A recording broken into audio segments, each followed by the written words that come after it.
Well, all good plans and all that. A little bit waylaid now. All of a sudden, about half an hour ago, bang, power goes out. I was right in the middle of, I was just getting into it, you know. I was kind of like starting to get in the flow. I'd opened up a Google Doc. I'd looked at some of the curriculum, documents for the media studies class. I'd started to look on working on a little bit of one of the internals. You know, I was kind of just getting into it there. And then, bang, the power was out. I went outside and talked to the guys who were working on the elevator, and they said they were looking over across Surfdale. They'd heard this noise, kind of a crash. Then they looked out over there, they saw this big kind of arcing flash, and another bang, and then everything went out. Which I kind of took as being possibly a transformer had gone, which would be a bad thing because it could take a couple of days to fix that. And so being without power for a couple of days, terrible. I got on Facebook.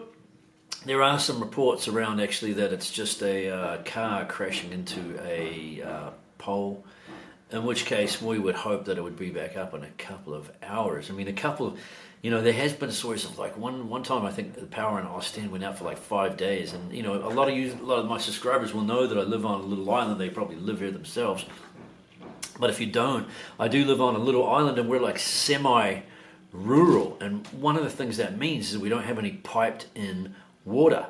So all the water is collected off the roof, goes into a big tank, and then as you use it, it's pumped into your house. Well, that pump runs on electricity.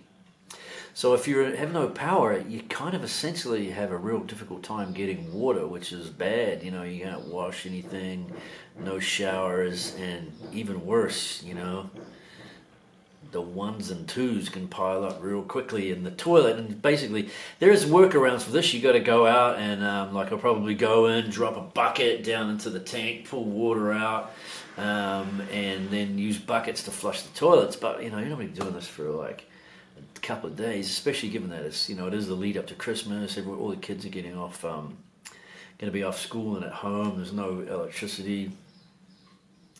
Anyway, let's just hope that it's like a couple of hour job and not a big transformer thing. So anyway, I think I'm just going to stick around and do some reading. I've got a few things that I want to read, and Georgia's at school, at the primary school, and so I went over there. They had a chat with the principal.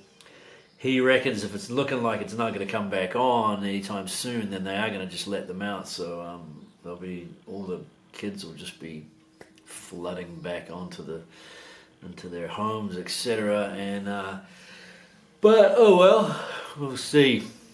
It's one of those things, I guess.